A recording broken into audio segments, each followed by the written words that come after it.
Hello there, and welcome to this episode of the Games Monster podcast. My name is David Pustansky, and welcome. If you have never heard the Games Monster podcast before, it's a video game podcast from me, David Pustansky, the creator of the Extreme Improv comedy show.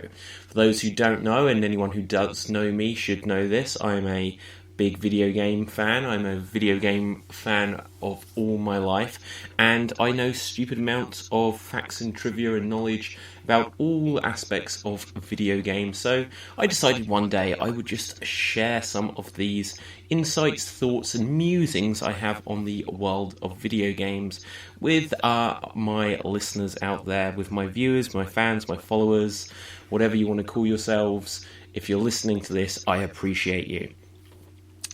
On today's episode, I'm going to be talking about the Nintendo Wii U. And when I say about the Wii U, you may be thinking why, which is how a lot of people first read the word Wii, W-I-I, and figured it may be pronounced. Why am I discussing the Wii U today? Well, it's interesting. I noticed a story up on a website. I have a look at different gaming websites, and I noticed Nintendo Life had a story. I'm just going to scroll and see if I can find it. That there is a new game this week exclusively on the Nintendo Wii U. Here it is.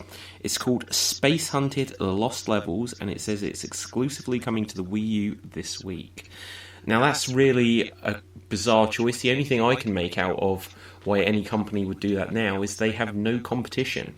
No competition in town means that they will get all of the sales of anyone wanting something new on the Wii U this week, this month, quite possibly this year.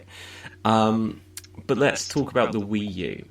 The Wii U is the machine which didn't do very well. It is Nintendo's second biggest failure in terms of a big worldwide big console release. It's their only failure in terms of something that was an absolute worldwide release, because the other thing in my mind right now was the Virtual Boy, which I do have. I have a Virtual Boy, and I'll do an episode on that in the future. But the Virtual Boy obviously came out in North America, and it came out in Japan, and it didn't do very well at all, and it went away. But it never came out in Europe, so I would have never had the opportunity to have bought one brand new from a shop back in the day. But the Wii U did come out worldwide, and Nintendo's had a couple of other failures. I mean, you could say the 64 disc drive, which only came out in Japan, failed, and that's why it only came out in Japan. And of course there was the Game Boy Micro, which I'm sure sold at least a few million, but it was the least successful handheld and Game Boy or Nintendo DS style machine they've ever released. So the Wii U, it's the machine that failed. It sold about 13 million consoles in total. If I was Nintendo, I would have personally tried to push it just beyond the unlucky number 13, just to make sure I've got that 14 million sold, and I'd have called it a day there. But 13, it was like it was cursed with a number like that. But let's look at why it failed. Let's look at some of its successes, and let's look at its legacy. Now, I can say going way well back in time to when it was first announced, I wasn't that impressed. And lots of people might say these things now and say, well, I could say straight away it wasn't going to be a hit.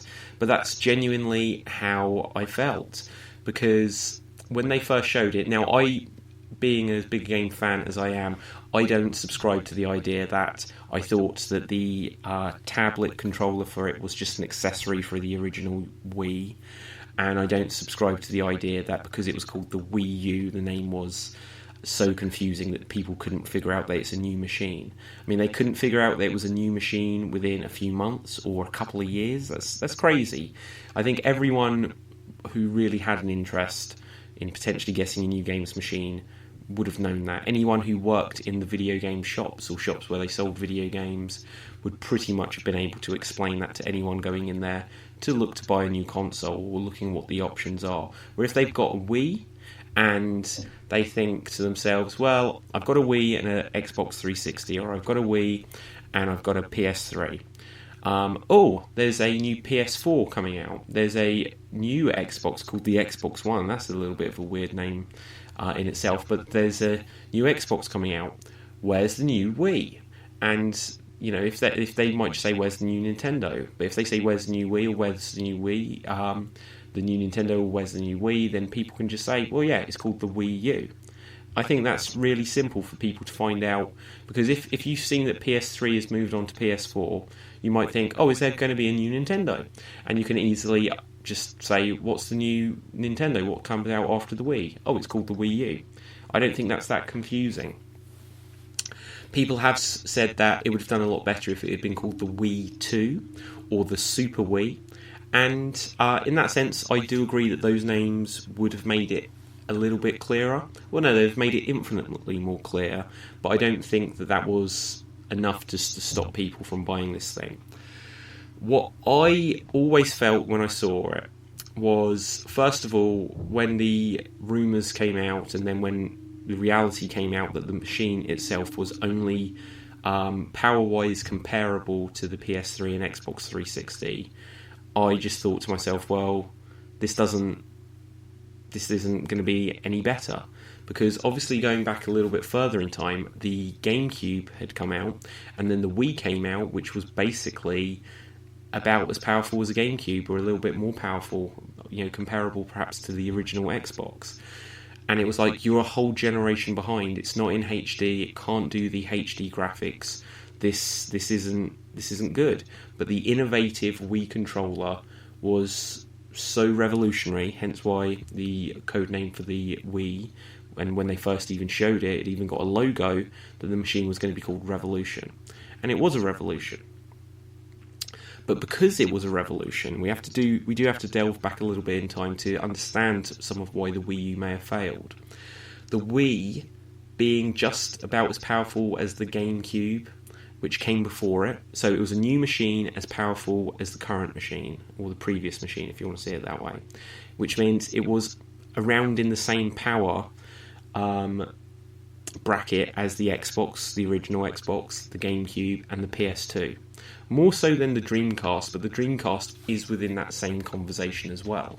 And when you consider that the Dreamcast came out in 1998, and then the Wii came out in 2006, and it's something which is comparable to its contemporary being the Dreamcast from 8 years earlier, then that was a problematic thing. It was just very fortunate that it had this revolutionary controller, and the other thing it had was now it could connect to the internet, very easy by that generation. They had things like the Virtual Console, which when they first announced the Virtual Console for the Wii, it was this incredible thing of, well, I can get Super Mario Brothers and Super Mario World and Super Mario 64, so I can play a NES, a SNES, and an N64, and it's back compatible with GameCube discs, so I can play Super Mario Sunshine, and then there'll be the new Super Mario Galaxy. I can play every generation of Mario game, just as one example, on this one device, the Wii. And so the Wii had that as a massive upside to it. It also had this revolutionary controller. And here's the other thing. One of the contemporaries of the predecessor to the Wii was the GameCube. And the GameCube was a contemporary of the PS2. The PS2, when it was all said and done, had, I think, 155 million sales of that machine. 155 million install base is my point. With an install base of 155 million, when the PS2 moved on to the PS3, people didn't necessarily want to give up on their PS2, and developers and game publishers felt like, well, there's this install base of 155 million, and obviously it wasn't, that's the end of the line of it, but here's what I'm getting at. If it got 100 million install base on the PS2, people wanted to still continue making games for it. When they had to start making games for the PS3 and the Xbox 360, they were suddenly much more expensive to make those games because the graphics were so much better, and it was HD, and it was new technology with Blu-ray discs and all these other factors, which would meant that if you made a game on the PS2, say FIFA came out on the PS2 and the next FIFA game comes out on the PS3, that game would have been much more expensive to produce on the PS3 because the jump in technology was so great. So people, game publishers and developers still wanted to be able to put out games on the PS2. So this is where the Nintendo Wii comes along. The Nintendo Wii, being around as powerful as the PS2, but a contemporary next-generation system to the PS3, meant that they could genuinely put out a next-generation game on the Nintendo Wii, and then they could very easily put out a port, an almost identical version, on the PS2. And not only the PS2, but the PSP, the PlayStation Portable, which was sold, again, by the end of it, about 80 million consoles. So there was over 200 million people could get these games for the PS2 and the PSP, and now they're putting it out as a flagship game for the Nintendo Wii on this next generation console, and it meant that making one game they could put it out on 3 machines, and that's why you'd get things. I'll give you this one example of something like Silent Hill Shattered Memories, I think it's Shattered Memories, which came out as the big hype game for the Nintendo Wii, but yeah, we'll also put it out onto the PlayStation 2 as well, because why not? Because it's easy to do so. They didn't put that version of that game onto the Xbox 360 or the PS3, at least not that comes to my memory. They may have ported it to something since, but if they have, I've forgotten that. I think, in fact, it may have come back within the last couple of years, but that's probably PS4 era. But the point was, at the time, they didn't put it on the PS3, they put it on the Wii, they put it on the PS2. So it meant that the Wii had the support of getting all of the games that they could continue to make for the PS2, for the PSP, they could put onto the Nintendo Wii, and vice versa. And so it meant that there was guaranteed going to be a lot of different games coming out on the Nintendo Wii, and they would be cheaper to create and cheaper to sell for customers than contemporary games on the Xbox 360 and PS3. And that's really, really relevant because Nintendo were a console generation behind in terms of power. When they the other point I want to make from this is that the generation of the Wii, PS3 and Xbox 360 was significantly longer lasting, the generation was, than generations that had come before it. So if you look at the NES, the NES came out, at least in the United States, I think in 1985, and there were still games coming out. And here's some personal info, I was born in 1985, yet the NES, the NES, was still having games come out when I was like a young child to start playing video games. So 92, 93, maybe up to 1994, you could still get new NES games, and that's about a 9 or 10 year period they were making NES games. The Super Nintendo came out in about 1990 or maybe 1991, and games still came out for it up until about 1996. I know that Donkey Kong Country 3 was a big game in 1996, but that was the year when Super Mario 64 and the Nintendo 64 came out. So it was about 6 years and the Super Nintendo was being replaced. From 1996, and in the UK 1997 when the N64 came out, by 2002 it was being replaced. So from 1997 when it came out in this country, in 2001 the Nintendo 64 was getting its last dregs of games like Conker's Bad Fur Day and Banjo-Tooie, and there wasn't even a big Christmas game that year in 2001, so that's 97 to 98 to 99 to 2000 to 2001. So if you're in America or Japan it may have been slightly longer, but that's basically 4 years that the N64 was the top dog. If you look at the Nintendo GameCube, which came out again in 2001 in America and 2002 here in the UK, it was then replaced in 2006. And when it was replaced, the last big game that came out on it was the Zelda game, which then launched with the Wii.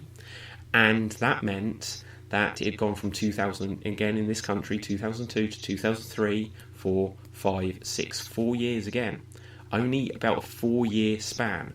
Whereas the Wii came out in 2006, and it wasn't replaced with the Wii U until the Wii U. I don't know why I pronounced that weirdly. It wasn't replaced with the Wii U until 2012, and that was a much more worldwide timed release. Same with the Wii, in fact. But that meant it had from 2006, 7, 8, 9, 10, 11, 12, that's 6 years. That generation lasted longer. And I've just spoken about the Nintendo side of things because Sony, credit to them, they always support their consoles longer. The PS1 came out in 1994 and it was still getting games in 2001, maybe even 2002. The PS2 came out in 2000 and it was still getting games, I think, like FIFA 12, FIFA 13. You know, they kept that going a long time, but like I said, 155 million consoles sold. The PS3, even though that was Sony's least successful console to date, home console at least, that came out in 2006, and it was still getting games up until about 2 or 3 years ago. So, you know, they supported it, even though it was replaced with the PS4. Xbox hasn't quite been the case. That came out at the same time as the GameCube and the PS2. Definitely 2001 in America, but maybe 2002 in the UK. I can't remember offhand. But again, that was replaced in 2005, so that had about well, if you think of, if it came out in 2002, 2003, 2004, 2005, the Xbox 360 came out. That's 3 years. But we'll say a solid 4 years, going by the US release date. 4 years and the Xbox was replaced. But the Xbox 360 came out in 2005, a year before the Wii or PS3, and it lasted 2006, 7, 8, 9, 10, 11, 12, and then 13, 14, you know, before they completely gave up releasing new things on the Xbox 360. That entire generation, PS3, Xbox 360, and Nintendo Wii, had an extended generation.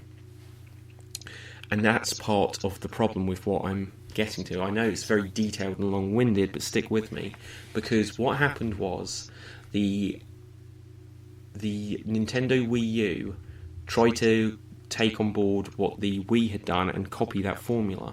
So whereas the GameCube had a very short lifespan from 2001 to 2006, and then replaced itself with the Wii, which was similar technology. That technology, even that 1 or 2 year shorter lifespan, meant that it was newer technology by 1 or 2 years.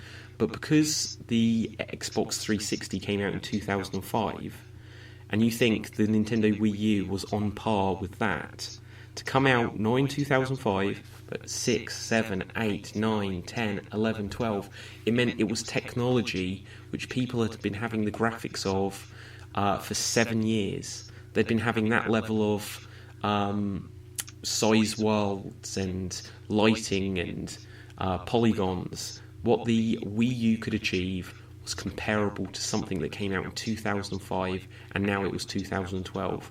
So whether graphics are important or not, and I won't try not to get into the big thing, but things with best graphics or the most powerful things don't usually win the console wars. I can perhaps go over that in a minute, but if not, I'll go over it in another episode. But things that have got the best graphics, the most powerful, don't often win. However, the things that have got the worst graphics don't necessarily win either, and it's not just because it's a cheaper machine or whatever that they might win, but they don't win just because of that reason. They need other factors. And with the Wii U being basically old technology, it meant that it couldn't wow people with graphics. And then they tried to say, okay, the Wii had these Wii remote controllers and nunchucks, which when you think about it, it's got a controller which is called a nunchuck.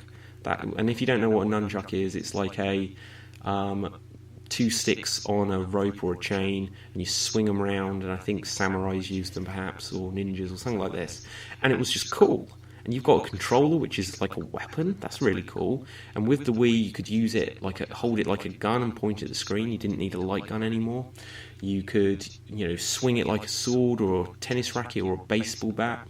And it was all these cool things. And people could say motion controls had their day, and perhaps they've made a bit of a resurgence now with the Nintendo Switch, but it was cool, it was different, it was innovative, it was fun. You could be with your friends, and you're swinging these things about, and it was just fun, it was more active. So the idea of, we're going to replicate the idea of old technology, just put them at a disadvantage. The idea that we're going to replicate the idea of, we're going to have an innovative new controller. What they came up with wasn't like the Wii Remote, which was fun and you're swinging it around or whatever. Instead, it was the Wii U gamepad. And it was like a tablet. And people, especially in the years since, have said it felt like a toy. It looked like a toy. It looked like baby's first iPad. And it was because it was this thick tablet. And they made it rounder than when they first showed it off, just so it would fit more comfortably in your hands. And I get that. That wasn't a bad thing. But that has been held against it for how it made it look and how thick it was. But it had a low-resolution screen, and by this time, Nintendo have said, well, when we were developing it, there wasn't iPads everywhere, and that's not quite true, because there were tablets, there were iPads. I had my first Android tablet before the Wii U came out. So people had got tablets, and then there was this bulky thing came out, and the screen wasn't as high resolution. It was the type of touch screen. If people don't know, there's really, to my understanding, two different types of touch screen. One which will react to pressure, so you need a pen, a stylus, or you'll use the nail on your finger will give the most accuracy, not the fleshy part of your finger. And then there are ones that do need the fleshy part of your finger, and then perhaps they respond to pressure in a different way, or they respond to body heat. I'm not quite sure, because obviously you can get the rubbery pens that work well on them, so it can't just be body heat. But they respond differently. And this had got the same as the Nintendo DS, which had been super popular. It got the same kind of touchscreen as that, which meant that they included a stylus. But this wasn't what had been adopted by all of the mobile telephones, by iPhone and Android devices and all this stuff. It was the less popular kind of touchscreen, which also meant that you couldn't do multi-touch, you couldn't pinch to zoom and all these other things, which seemed important, and people were like, oh, this makes life a bit easier, this makes life a lot easier, in fact, when you're trying to do certain functions. Instead, they've got what was older technology, outdated technology, and you can somewhat see on the screen that it's not just a smooth, clear display. It's got something where, obviously, there are these different points where it's reading your input from the stylus. And here was the biggest thing about it. The battery for it sucked, and they even released a battery so that you could put in a longer lasting battery in your Wii U, and that was an expense that people didn't want. Otherwise the thing would last 2 or 3 hours. I always got around that just by having it plugged in. So if I've got a wire to it, when I had a Mega Drive or a Super Nintendo, my controller would be connected with a wire, so that was okay for me to keep doing. But it did mean, instead of it plugging into the console, you had to have it plugged into the mains. It required a separate plug, and that was, again, it was an inconvenience. All of these little things, and people are like, what, so the whole thing failed just because you had to use 2 plugs? No, but all of these things do add up. So when people say, oh yeah, it's a pain in the butt this, people just hear it's a pain in the butt. When people hear, yeah, well, the graphics aren't as good. The game's great, and it's got some great exclusive, but it doesn't look as good as if you get a PS3. As PS4. All these little things just start to filter into people's minds, and they build up an overall picture. And so for the Wii U, to have this tablet controller, which, if you just wanted to use the joysticks on it, the buttons on it, means that you've got this screen in the middle. And not every game made good use of this screen, and that's what I'm about to get onto. Because, and here was what I thought straight away, the fact that there are 2 screens may have been cool on the Nintendo DS, but it's kind of an inconvenience. It doesn't really help you for very much on a home console. And why does it work on a DS and not on a home console? On a DS, the 2 screens are next to each other. You may as well have just had a vertical screen, which was just like when you hold your iPhone or whatever in vertical mode. You could look at the bottom half of the screen, you could look at the top half of the screen, and they're very, very close to each other. You wouldn't even question looking at a vertical phone and thinking, well, looking at the top half and the bottom half of the screen is difficult. You just look at it and see it as one thing. With the Nintendo DS, it was the same deal. There was the top screen, and then there was the touch screen at the bottom, but they were so close to each other, it meant that you could use the stylus on the bottom and be manipulating things that you might be seeing on the top screen, and it worked. It worked great. But with the Wii U gamepad, you'd have to be looking down at what's in your hands or raising up the gamepad to eye level, so that you could then have the television screen behind you. And when you even have a difference of, say you sit like you might at a desktop computer, so that you're only a few inches or 6 inches to a foot away from the screen. If I'm holding up my hands and I'm sat in my gaming chair and I'm looking at the tablet controller, as I'm looking at the tablet controller, what's on the television screen will be ever so slightly out of focus. Now, this is going to sound crazy, but you can test this yourself. So you may have had this come up in an eye test, but if you bring up your hand in front of you and just bring up your index finger and just stare at it so that you can see it clearly, what's behind the finger as you're looking at the finger, you'll be seeing blurred and double vision and out of focus. Now, if you look at that finger, but then look behind, so if you've got a poster on a wall or a bookcase or whatever, if you just focus on that bookcase or whatever's behind it, be it half a foot or 1 foot or 6 feet or across the room, then when that comes into focus, your finger will look like there are two of them. It will look like it's double vision and blurred. So when you're holding up that Nintendo Wii U gamepad and you have the television behind you, even if it's only 30 centimetres away, it's not going to be in a sharp focus, which meant that in terms of playing this thing, you're not usually holding your gamepad up at eye level. You're holding it lower, probably at waist level, chest level. It might be literally sat in your, like you're holding the controller in your lap. To be looking down at that and then to look up at the screen means that you constantly have to refocus your eyes, and it's a bit of an inconvenience. It's not ideal. Also, you cannot see what's happening in both places at the same time. Now, a great example of how this idea was demonstrated was with the game Zombie U, so that you would be managing items on the gamepad and you might be being attacked. So it wasn't like, I'm going to go into my inventory and whilst you're in your inventory, you know, the zombies can't attack you. No, you have to be sorting out things in your inventory on the gamepad whilst they could be attacking you on the TV screen, and it adds this extra tension. Now, in a sense, people might be like, God, that's just going to make the game scarier, more difficult to play, a harder challenge, and all those things are true, and it's up to the developers to have balanced the game around that. But even though it brought in this real life aspect, so if I was really being attacked by zombies, I can't pause real life whilst I sort out what items I've got in my backpack, like on Resident Evil. So it's like, right, now I'm going to choose the best weapon and reload my gun on the inventory screen where it's safe, so that I'm ready to unpause it and fight the zombies. On Zombie U, every moment you spent sorting out your items on the gamepad, you could be being attacked, killed and eaten by zombies.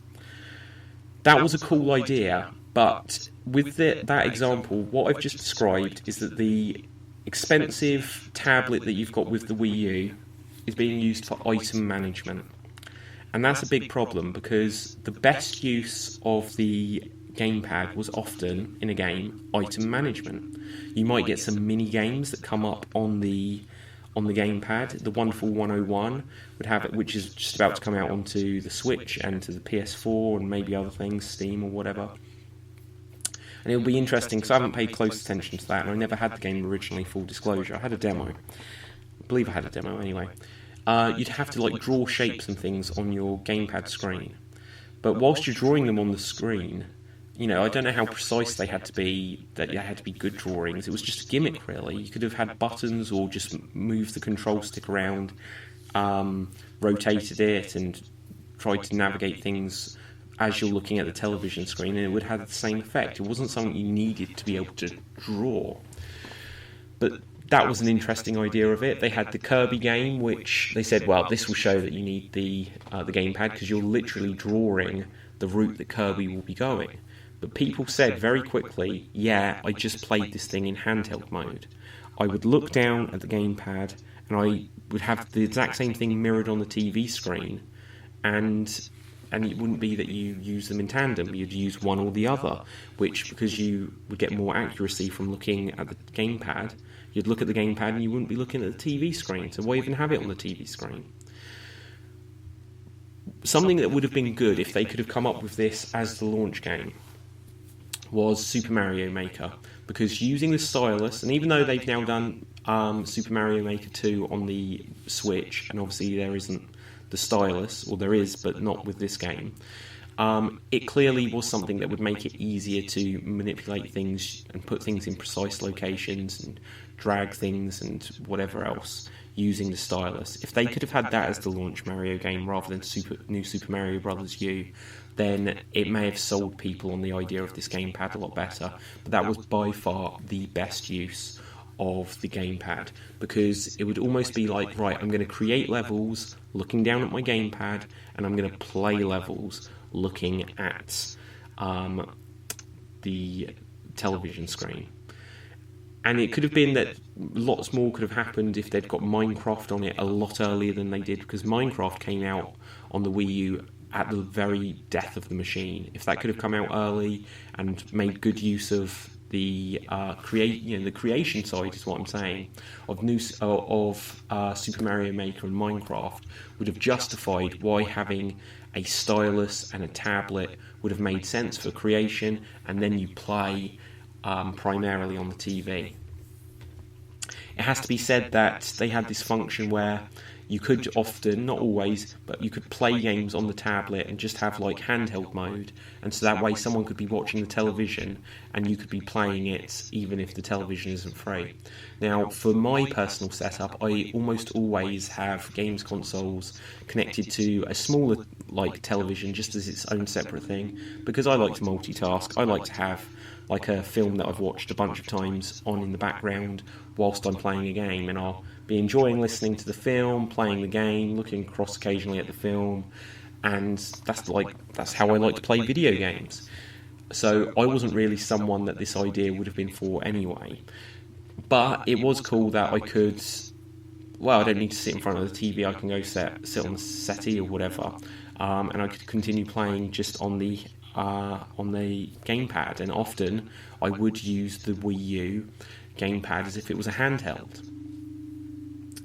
But here was the problem with the Wii U gamepad being used as a handheld. You had to be very close to the Wii U.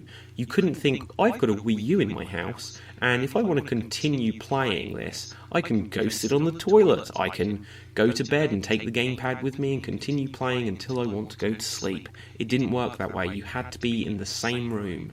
Even though there was no wires, unless you needed to plug the thing in because the battery was so bad, even though there was no wires, you were effectively tethered to the console, because you could move about within that room, but you couldn't go out of the room. The signal would drop and the whole thing would be, it would die on you. You'd lose the game signal coming through to the screen. So lots and lots of negatives about what this thing was. The idea wasn't as innovative as the Wii remotes. Now, of course, you could still use the Wii remotes, but you didn't get any Wii remotes with the machine. Now, they figured that loads of people, 100 million people bought the Wii, so 100 million people already have Wii remotes. But not everyone did, they didn't all work, and it meant that if you wanted to play certain games, they'd have what they'd call asymmetrical gaming. Now, it was announced that they had upped the power of the Wii U shortly before it ended up coming out so that it could support 2 gamepads. But the problem was they never made it so you could buy a gamepad separate, and there were 0 games ever made that required 2 gamepads. Because even if you could buy a gamepad separate, it was effectively like buying a Switch. It was effectively like buying a Nintendo 3DS. You were buying this thing that's got a screen. It's formed basically like what the Nintendo Switch is now, And it would have been like buying this other console, just to be able to use it as a monitor. Nintendo here repeated the mistake from the GameCube. And that mistake was even amplified from what the GameCube was. And that is that on the GameCube, they thought, wow, we can connect this thing to up to 4 Game Boy Advances, and everyone's got their own private screen. But obviously, everyone had to buy their own console, so it doesn't really work out feasibly that everyone's going to do that. So because there's not wide adoption, we can't implement it, so it meant that this great idea didn't get realised as well as it should have. But on the Wii U, everyone's going to get the gamepad in the box. And then it means that everyone can buy the cheaper Wii remotes thereafter. But it meant that not everyone had got their own private screen. Only one player had their own private screen. And because only one player had their own private screen, it meant that there'd be this asymmetrical gameplay where one person, and I'll give the example of Pac-Man Versus, which was a GameCube game where you'd use the Game Boy Advance as your own private screen, where on your own private screen you would control Pac-Man and you'd be able to see where the ghosts are, and then everyone else would have a split screen on the TV where they're just the ghost and they're trying to hunt down where Pac-Man is. They didn't put that onto the Wii U, even though it would have actually been a good use of that idea. There was a version of it called Catch Me or Find Me or whatever on the Nintendo Land, the launch game for the Wii U, but that meant that when you got the Wii U with Nintendo Land, you could play it, but you then needed to get other people to come and play it with you with the Wii remotes. And that just was a bit of an inconvenience. It didn't work. You couldn't experience it on your own and then tell all your friends about it. You could only experience it with your friends, which meant they all needed to have Wii remotes, which meant that one of them would be getting the Pac-Man experience and the others wouldn't be until you swap it around. It was just fiddly and it didn't really work.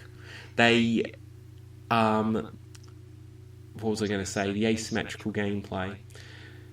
They ended up making it so that there'd be games where you just use the Wii remotes, or you just use GameCube controllers to play Smash Brothers on it, because there just wasn't a good use for the Wii U gamepad.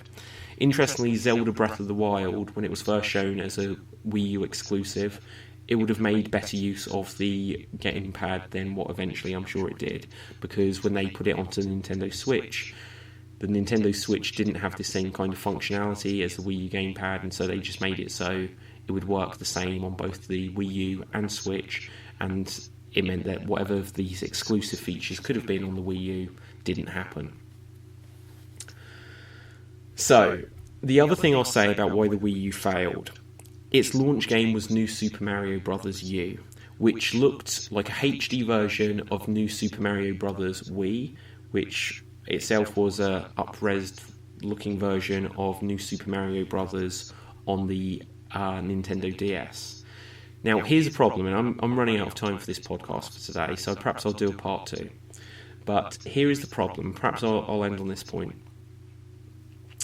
The game New Super Mario Bros. U, it did absolutely nothing new. Even if you could have multiplayer, which I'm sure you could on the New Super Mario Bros. Wii game, it just looks like the same game. The graphics look like the last couple of 2D Mario games. And Mario Wii, New Super Mario Bros. Wii, sold 25-30 million copies on the Wii.